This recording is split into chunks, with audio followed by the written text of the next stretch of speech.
ॐ सदाशिवसमारम्भां शङ्कराचार्यमध्यमाम् अस्मदाचार्यपर्यन्तां वन्दे गुरुपरम्पराम्। ॐ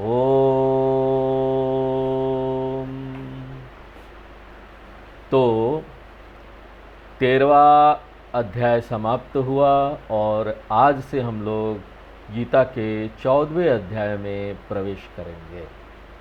और जैसा कि हमने आपको पहले बताया था कि 14वां अध्याय भी गीता के अंतिम षटकम में आता है। अंतिम षटकम यानी गीता का अंतिम 6 अध्याय जो ज्ञानी योग के बारे में हमको बताएगा, जिसमें मुख्य ज्ञान ज्ञानी योग है, आत्मज्ञान है।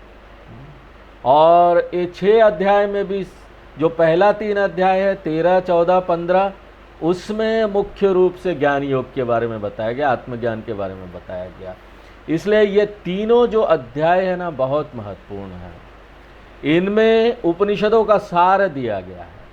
सर्व उपनिषदो गावो दोग्धा गोपाल नंदना, ध्यान श्लोक में भगवान ने बोला था। तो इसका मतलब है कृष्ण भगवान ने उपनिषद रूपी गाय का दूध निकाल के, सार निकाल के हमको यहाँ पर दे दिया गया। और विशेष रूप से ये 3 अध्याय 13, 14, 15 आत्मज्ञान, अपने उच्च स्वरूप का ज्ञान। और हमने इससे पहले वाले अध्याय में देखा कि ये जो ज्ञान था अपने उच्च स्वरूप का, मैं उसको कैसे प्रस्तुत किया गया था?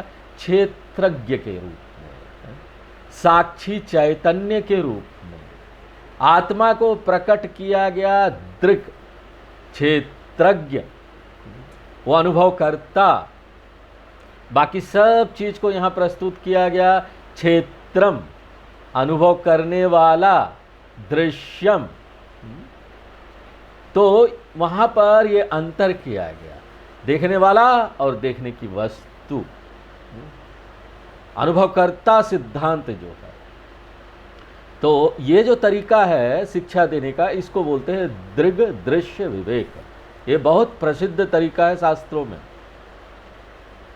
जो हमको अपने बारे में जन्मा देता है, हमारे सचमुच के स्वरूप के बारे में, सत्य स्वरूप के बारे में जन्मा देता है। हम यहाँ पर सब चीज को नेति नेति करते हैं, अपना जो भी अनुभव है ये सब हम नहीं है, हम नहीं है, नेति नेति तरीका, जो भी हम अनुभव कर रहे हैं वो हम नहीं है। और ये नेति नेति करते जाएंगे, ये हम नहीं है, हम नहीं है। तो अंततः गत्वा एक ही चीज बच जाएगा, जो व्यक्ति यहाँ सब कुछ का अनुभव कर रहा है, जो अनुभव करता सकता है, जो कभी वस्तु नहीं बन सकता। और ये जो तरीका है ना विषय में आने का, वस्तुओं को नेति नेति करते करते शरीर को नेति कर दिया, मन को नेति कर दिया, विचारों को, ये हम नहीं हैं। तो ये जो तरीका है ना, इसको दृग दृश्य विवेक बोलते हैं। 13वें अध्याय में इस तरीका का उपयोग किया गया। अब 14वें अध्याय में कृष्ण भगवान उसी विषय वस्तु को बता रहे हैं। आत्मा, मेरा, प्रकृति, उसको कैसे बता रहे हैं? गुणातीत के रूप में, निर्गुण तत्व। और यहां पर सब चीज में गुण है, और वो सभी चीज जिसमें ये गुण बताया गया, जिसमें गुण है, उसको क्या बोलेंगे कि ये जो है ना, ये अनात्मा है, यह आत्मा नहीं है। गुण वाले जितनी चीजें हैं वो क्या है? अनात्मा है। और यहां पर निर्गुण तत्व क्या है? गुणातीत जो है, जो सभी गुणों से परे जाता है। और हम यहां पर अंतर निकालेंगे गुणत्रय और गुणातीत में। और हम यहां देखेंगे कि ना, हम जो है, मैं जो हूं, जो आत्मा हूं, वो गुणातीत हूं। गुणत्रय आत्मा, यही विषय होने जा रहा है यहाँ पर। गुणत्रय आत्मा। एक छोटा अध्याय है लेकिन बहुत महत्वपूर्ण अध्याय है। तो इस पृष्ठभूमि के साथ अब हम लोग इस अध्याय में प्रवेश करेंगे। पहला श्लोक पढ़ते हैं। श्री भगवानुवाच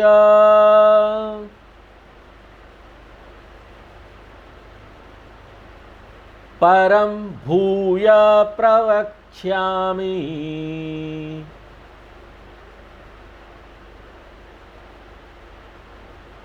ज्ञानानां ज्ञानमुत्तमम्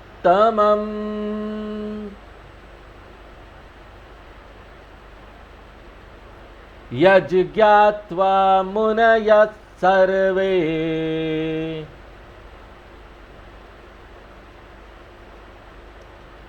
परां सिद्धिमितो गताः।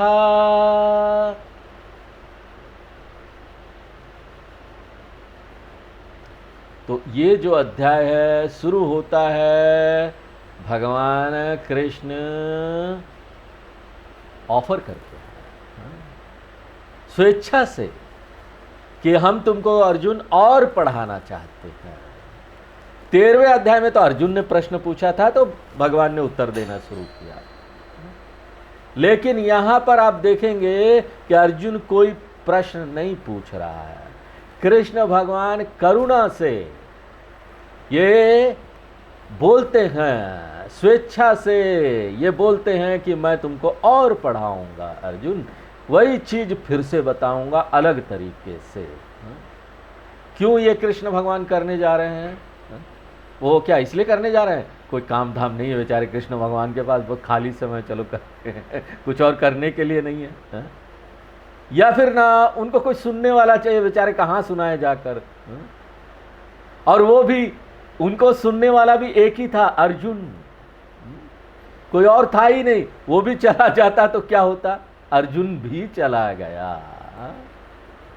एक ही सुनने वाला अर्जुन, और वो भी चला जाए तो बेचारे कृष्ण भगवान किसको सुनाते? वह कौन था? तो क्या उनको कोई चाहिए था सुनाने के लिए?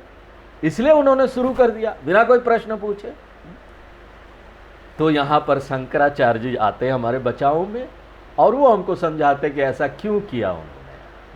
वो बोलते हैं देखो ये जो विषय वस्तु है, ये जो आत्मा वाला विषय है वो बहुत बहुत बहुत सूक्ष्म है।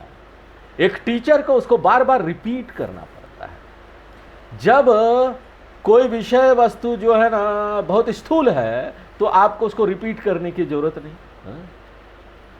एक स्वामी जी थे, वो बहुत गहराई वाले वाक्य बोलते थे जिसका बहुत अर्थ होता था, और फिर बोलने के बाद वो अपने शिष्यों को बोलते थे अब इस पर तुम लोग विचार करो, सोचो। विचार करना बहुत जरूरी है। और उनको देते थे 1 मिनट के लिए सोचो, आधे मिनट के लिए सोचो, क्योंकि वो बहुत महत्वपूर्ण अर्थ वाला चीज था, तो विचार करना जरूरी था। तो किसी ने, एक दूसरे स्वामी ने देखा कि एक तो बड़ा अच्छा तरीका है, हम भी ऐसे ही करेंगे, उसको कॉपी करना शुरू किया। अपने ऑडियंस को, जो सुनने वाले हैं, उनको एक वाक्य बोल दो, और वो ना उस स्वामी का नकल करना चाहता था। तो वो प्रवचन शुरू किया और वो बोलता है देखो गीता में 18 अध्याय है, अब आप लोग विचार कीजिए। अब बताओ इसमें विचार करने का क्या है? इसलिए हमको ये पता होना चाहिए कहाँ रिपीट करना है, कहाँ साइलेंट रहना है। एक आदमी ना हर जगह नहीं कर सकता रिपीट रिपीट रिपीट रिपीट, दोहरा दिया, हर चीज को बार बार दोहरा दिया। कहीं कहीं शांत साइलेंट रहना चाहिए। तो कृष्ण भगवान इस बात को जानते हैं कि कहाँ पर दोहराना है, कहाँ पर नहीं दोहराना है। और क्योंकि ये आत्मज्ञान है, बहुत मुश्किल है समझना, बहुत कठिन है, सूक्ष्म है, तो इसको दोहराना ना दोष नहीं है, दोष नहीं माना जाता। जब सब्जेक्ट मैटर बहुत सिंपल है, बहुत आसान है, तो बार बार आप उसको दोहराएंगे तो दोष माना जाता है। इसको बोलते हैं पुनरुक्ति दोष है। लेकिन सब्जेक्ट मैटर बहुत डीप है, गहराई में जाता है, तो पुनरुक्ति जो है ना, बार बार दोहराना है, वो दोष नहीं है, वो तो गहना है एक टीचर का। टीचर को राइट है बार बार दोहराने का। इसलिए कृष्ण भगवान सो बोलते हैं, हे अर्जुन, जो मैंने तुमको 13वें अध्याय में बताया, और इससे पहले भी बताया था, वो बड़ा सूक्ष्म है। तुम बड़े अच्छे विद्यार्थी हो, तुमने तो इसको समझ लिया होगा, फिर भी मेरे सेटिस्फैक्शन के लिए, you know, I need some satisfaction मुझे सेटिस्फैक्शन नहीं हुआ है, इसलिए मैं इसको फिर से तुमको प्रेजेंट करना चाहता हूँ। लेकिन तुम बोर नहीं हो जाओ, इसलिए मैं इसका ना एक नया टाइटल दे देता हूँ, और इसको एक अलग फैशन में, एक अलग तरीके से मैं इसको प्रस्तुत करता हूँ। जिस तरह से एक ही आटा है ना, उससे आप रोटी बना लो, पराठे बना लो, पूड़ी बना लो, ठेकुआ बना लो, बिस्किट बना लो, कुछ भी बना लो, अपनी अपनी रुचि और टेस्ट के अनुसार लोग उसको उपयोग कर लेते हैं। उसी तरीके से कृष्ण भगवान उसी ज्ञान को यहाँ डिफरेंट एंगल से बता रहे हैं। इससे पहले क्या था? 13वें अध्याय में क्षेत्र क्षेत्रज्ञ विभाग, पुरुष प्रकृति विभाग। अब क्या है? गुणत्रय, गुणातीत विभाग। तो कृष्ण भगवान यहाँ बोलते हैं, श्री भगवान उवाच, भगवान स्वेच्छा से ऑफर कर रहे हैं, हम और बताएंगे अर्जुन को, भूय प्रवक्ष्यामि, हम तुमको फिर से वही शिक्षा देंगे, वही ज्ञान देंगे। और वही ज्ञान, वो क्या ज्ञान है? आत्मज्ञान। एक बार फिर मैं देना चाहता हूं तुमको। और ये आत्मज्ञान किस प्रकार का है? परम उत्तमम ज्ञानम, ये महान ज्ञान है, इस दुनिया का सबसे महान ज्ञान है। परम का अर्थ भी महान है, उत्तमम का अर्थ भी महान है। तो महान महान ज्ञान तुमको देने जा रहा हूं मैं यहाँ पर। शंकराचार्य जी अपने कमेंट्री में लिखते हैं, वो यहाँ प्रश्न उठाते हैं कि परम का अर्थ भी महान ज्ञान है, उत्तमम का अर्थ भी महान ज्ञान है, तो कृष्ण भगवान 2 बार इसका उपयोग क्यों कर रहे हैं? परम परम, एक बार क्यों नहीं बोल देते? देखो, ये सब बात भी ना शंकराचार्य जी बड़े सूक्ष्म तरीके से पकड़ते हैं ये सब बात को और उठाते हैं, बड़े गहराई में जाते हैं। आप लोग तो देख भी ना पाए। अगर शंकराचार्य जी नहीं होते तो हम लोगों को समझ में ही नहीं आता इस श्लोक का अर्थ क्या है। और ऊपर ऊपर से चले जाते हैं, हाँ ये शब्द का अर्थ ये शब्द का अर्थ ये। शंकराचार्य जी ये भी क्वेश्चन उठाते हैं, 2 बार क्यों बोला, 1 बार क्यों नहीं बोला? तो पहला जो उन्होंने महान बोला है ना, उसका अर्थ है कि ज्ञान। ये जो ज्ञान है वो महान चीज के बारे में बता रहा है, दुनिया का सत्य के बारे में बता रहा है। तो विषय वस्तु की दृष्टि से ये ज्ञान जो है ना महान है, क्योंकि ये कोई ऑर्डिनरी चीज हमको नहीं बता रहा, ये कोई नष्ट होने वाला चीज हमको नहीं बता रहा, ये तो महान सत्य के बारे में हमको बता रहा है, ये पारमार्थिक सत्य के बारे में हमको बता रहा है। इसलिए पहला जो महान है वो क्या बताता है? विषय दृष्टया उत्तमम, विषय की दृष्टि से वो उत्तम है। और दूसरा फिर से महान 2 बार बोला, वो क्यों बोला? वो इसलिए बोला कि सिर्फ विषय वस्तु ही महान नहीं है, ये जो आत्मा है, जो ब्रह्म है, जो उससे हमको फल प्राप्त होता है, इस ज्ञान से जो फल प्राप्त होता है वो भी महान है। पहला महान क्या रिप्रेजेंट करता है? सब्जेक्ट मैटर को, विषय वस्तु को, विषय दृष्टया उत्तमम। दूसरा महान किसको रिप्रेजेंट करता है? फल दृष्टया उत्तमम, फल की दृष्टि से भी उत्तम है। क्यों? क्योंकि ये जो ज्ञान है ना वो महान लाभ प्रदान करता है।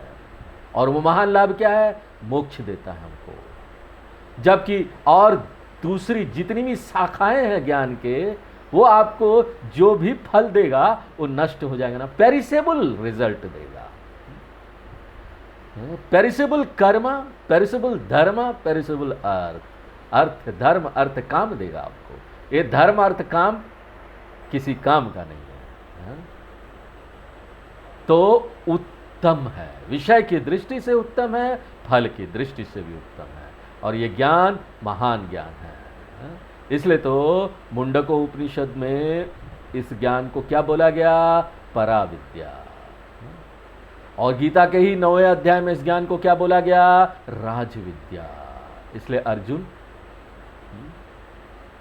अब हम तुमको ये ज्ञान देने वाले हैं जो कि ज्ञानों में भी सबसे महान है, विद्याओं का राजा है, जितना भी विद्या है उसका राजा है। और इससे जो तुमको लाभ मिलने वाला है वो मोक्ष का है। अगर ये यहाँ पर बात आती है तो प्राकृतिक रूप से हम यहाँ प्रश्न पूछेंगे, मोक्ष क्या होता है? तो मोक्ष एक टेक्निकल टर्म है और कृष्ण भगवान यहाँ पर खुद ही बताएंगे कि मोक्ष का फल क्या है। यज् ज्ञात्वा, इस ज्ञान को प्राप्त करके, इस महान ज्ञान को प्राप्त करके सर्वे मुनियः, जितने भी साधक हैं इस दुनिया में, मुनि का अर्थ सीधा सीधा आप लेंगे डिक्शनरी मीनिंग तो उसका अर्थ है सन्यासी।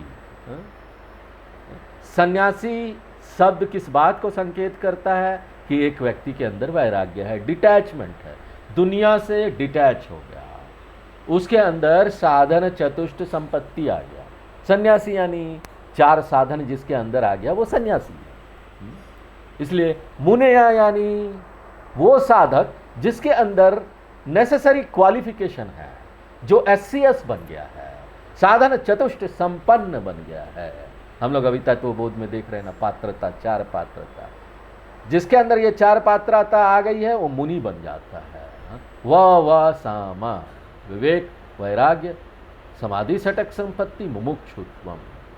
तो जिसको ये 4 पात्रता प्राप्त है उसको मुनि बोलेंगे। इस संदर्भ में मुनि का अर्थ बाहर की कोई पात्रता नहीं है। मुनि का अर्थ ये नहीं है कि पेड़ के नीचे ध्यान में बैठा हुआ है, लंबी लंबी दाढ़ी है, जटाएं हैं, उसको देख के बोलेंगे देखो ये मुनि है। नहीं, मुनि का अर्थ है अधिकारी न। कौन अधिकारी है? एक तैयार साधक जो तैयार हो गया है और उसको क्या मिलता है? पराम सिद्धि। वो परम सिद्धि को प्राप्त हो जाता है, जो इस दुनिया का महान उपलब्धि है। इसको प्राप्त करके जीवन बड़ा सुंदर हो जाता है। केनोपनिषद बोलते हैं, हमने केनोपनिषद में देखा कि इह चेद आवेदित अथ सत्यम अस्ति, न चेद इहावेदित महति विनष्टि। अगर इसको नहीं प्राप्त करोगे तो महान नाश हो गया, पूरा जीवन बेकार चला गया। कोई भी और चीज इस दुनिया में जो प्राप्त करोगे ना वो वर्थवाइल नहीं है, वर्थ नहीं है प्राप्त करना। आपका जीवन अर्थपूर्ण नहीं रहा, बेकार हो गया। अगर जीवन को अर्थपूर्ण बनाना है तो इस ज्ञान को प्राप्त करना चाहिए। इसलिए पराम सिद्धि, जो सबसे उच्च अकॉम्प्लिशमेंट है, हाईएस्ट उपलब्धि जो है मोक्ष का, वो प्राप्त हो जाएगा। इतः गतः, वो इसको प्राप्त कर लेगा जीते जीते भी। और जीते जीते ही सिर्फ नहीं, मरने के बाद भी विदेह मुक्ति प्राप्त हो जाएगा। इतः यानी मरण अनंतरम मुक्ति प्राप्त हो जाएगा। जीते जी मुक्ति, क्या मुक्ति को क्या बोलते हैं? जीवन मुक्ति। इस जीवन में रहते रहते एक व्यक्ति को मुक्ति मिल गई, लेकिन क्योंकि शरीर है, जब तक मृत्यु नहीं होती चलता रहेगा, तो जीवन मुक्त व्यक्ति है। मृत्यु के बाद उसको क्या बोलेंगे? विदेह मुक्त हो गया। तो ये जो व्यक्ति है वो दोनों प्राप्त कर लेगा। तो आगे हम दूसरा नंबर श्लोक पढ़ते हैं, 14वें अध्याय का दूसरा नंबर श्लोक। इदं ज्ञानमुपाश्रित्य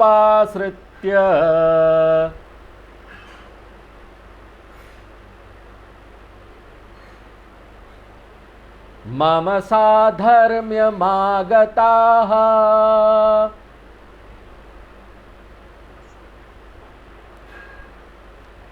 सर्गेऽपि नोपजायन्ते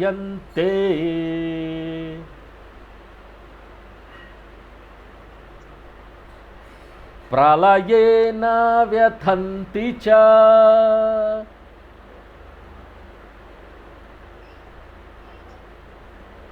तो यहाँ पर परिचय जारी है। इससे पहले वाले श्लोक में ये बताया गया कि ज्ञान जो है सबसे श्रेष्ठ ज्ञान है। क्यों? क्योंकि ना ये महान सत्य के बारे में हमको बताता है। और इसका लाभ भी है, वो भी महान है। हमको जीवन मुक्ति प्राप्त होता है, विदेह मुक्ति प्राप्त होता है। अब यहाँ प्रश्न उठता है कि जीवन मुक्ति क्या है और विदेह मुक्ति क्या है। कृष्ण भगवान संक्षेप में इसको परिभाषित करते हैं, इदम ज्ञानम उपाश्रित्य, इस ज्ञान को प्राप्त करके मम साधर्म्यम आगताः, एक व्यक्ति जो है मेरे से एकत्व प्राप्त कर लेता है, वननेस प्राप्त कर लेता है, ऐसा व्यक्ति ईश्वर स्वरूप हो जाता है, अपने जीवात्मा को छोड़ देता है कि वो जीव भी है, तो मम साधर्म्यम यानी ईश्वर स्वरूप को प्राप्त हो जाता है। और ईश्वर स्वरूप का क्या अर्थ है? ईश्वर को पूर्णत्वम प्राप्त है, वो पूर्ण है, इसलिए ये भी जो व्यक्ति ज्ञान प्राप्त कर लेता है वो भी क्या हो जाता है? पूर्ण हो जाता है, जीते जीते ही। तो पहला जो जीवन मुक्ति का संकेत है वो क्या है? आंतरिक संतुष्टि मिल गई, अपने आप में संतुष्ट हो गया है। Now I am not missing anything in the life, मुझे अब बोरिंग नहीं लगता जीवन कोई बोर जैसा शब्द मेरे जिंदगी से हट गया। बोरिंग क्या boring? I am not missing anything in the life. Krishna भगवान, ये संकेत है कि आपको ज्ञान हो गया। कृष्ण भगवान दूसरे व्यक्ति अध्याय में बोलते हैं, आत्मन्येव आत्मनः तुष्टः, भगवान सदैव पूर्ण है और इस ज्ञानी को भी वही पूर्णत्वम प्राप्त हो जाता है। और दूसरा जो लक्षण है महानता है, भगवान जो है अभय स्वरूप है, भगवान को कोई डर नहीं लगता कभी भी, उनके मन में कभी असुरक्षा की भावना नहीं है, जबकि जीव के मन में क्या है? पूरी तरह से असुरक्षा की भावना है। ये जो ज्ञान है अगर एक व्यक्ति को प्राप्त हो जाता है तो उसकी असुरक्षा की भावना खत्म हो जाती सदैव के लिए। अदृश्ये अनात्मीये अनिरुद्धे अनिलयने अभयम प्रतिष्ठाम विंदते, अभयम मिल जाता है उसको। तो ईश्वर स्वरूप का क्या अर्थ है? अभय प्राप्त हो गया, फ्रीडम फ्रॉम इनसिक्योरिटी प्राप्त हो गया, फ्रीडम फ्रॉम फिनिट्यूड प्राप्त हो गया, फ्रीडम फ्रॉम स्लेवरी प्राप्त हो गया। हम अब गुलाम नहीं, हम छोटे नहीं, हम सीमित नहीं हैं। भगवान को हम लोग क्या बोलते हैं? हे स्वामी, भगवान को स्वामी बोलते हैं। स्वामी का मतलब क्या है? एक व्यक्ति जो ना सभी चीज का स्वामी हो गया है। यहाँ पर एक संसारी व्यक्ति को क्या बोलेंगे? जिसको ये ज्ञान प्राप्त नहीं हुआ है वो ना गुलाम है। गुलाम किसका गुलाम?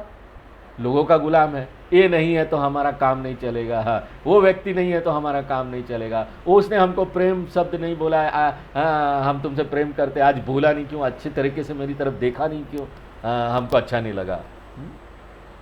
परिस्थिति का हम गुलाम है, परिस्थिति ऐसी आ गई अब हमको अच्छा नहीं लग रहा है।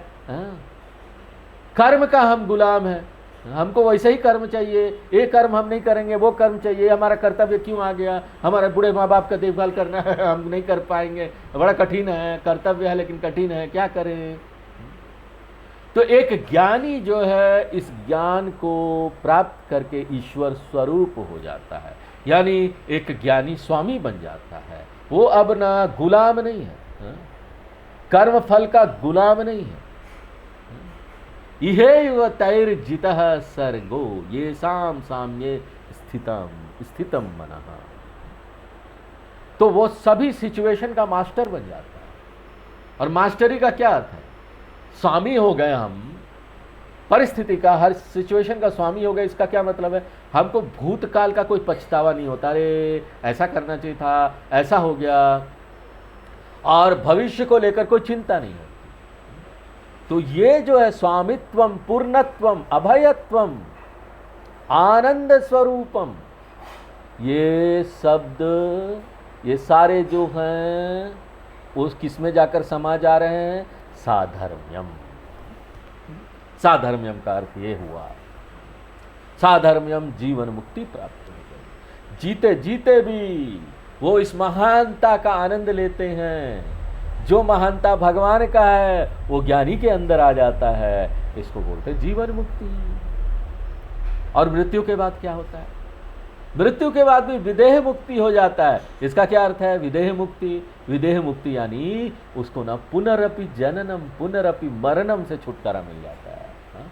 पुनर्जन्म से क्या होगा आगे? पुनर्जन्म से आगे पुनर्मरणम होगा। जन्म लेंगे तो मरेंगे और उसके बीच इतना दुख आएगा। हाँ? माँ के पेट में ही कितना दुख होता है, रोता है वो जीव अंदर, बोलता है हमको भगवान का नाम ही लेना है बाहर आके। हाँ? एक हमारे यहाँ है गर्भो उपनिषद गर्भ के ऊपर भी उपनिषद है उसमें बताते हैं कैसे जीव ना पेट के अंदर रोता है। हाँ? लेकिन बाहर आके जैसे ही माया के चक्कर में आता है सब भुला जाता है, भगवान का नाम लेना है क्या लेना है, आकर्षित हो जाता है। पुनरपि जननम पुनरपि मरणम वाला ये साइकिल है ना, ये जो चक्र है ना, इससे हम फ्री हो जाएंगे। तो विदेह मुक्ति की परिभाषा दूसरे लाइन में दी गई है, सर्गे अपि न उपजायन्ते। वो फिर से उपजता नहीं है, जन्म नहीं लेता है, एक भुगतने वाले व्यक्ति, छोटा व्यक्ति, दुखी व्यक्ति की तरह। सर्गे यानी अगली जो सृष्टि आएगी उसमें वो जन्म नहीं लेता है, अगली सृष्टि में उसकी सृष्टि नहीं होती है। इसलिए प्रलये न व्यथन्ति च, और उसको दुख भी नहीं होता। एक नश्वरता जो दुख देती है ना, प्रलय के समय क्या होगा, शोक आता है, दुख आता है, डर लगता है, मृत्यु का भय लगता है। तो संक्षेप में वो जन्म मरण वाले जो चक्र है ना, उससे मुक्त हो जाता है, विदेह मुक्ति। इसलिए अर्जुन, क्या तुमको ये जीवन मुक्ति चाहिए? क्या तुमको ये विदेह मुक्ति का भी लाभ चाहिए? अगर ये चाहिए ना तो कंसंट्रेट ऑन दिस ज्ञानम, पूरी तरह से एकाग्र हो जाओ, इस ज्ञान को प्राप्त करो। इस ज्ञान को प्राप्त करोगे, छूट जाओगे। आज हम लोग यहीं पर विराम देते हैं, आगे फिर नेक्स्ट क्लास में देखेंगे। ओम पूर्णमदः पूर्णमिदं पूर्णात् पूर्णमुदच्यते पूर्णस्य पूर्णमादाय पूर्णमेवावशिष्यते। ओम शांति शांति शांति।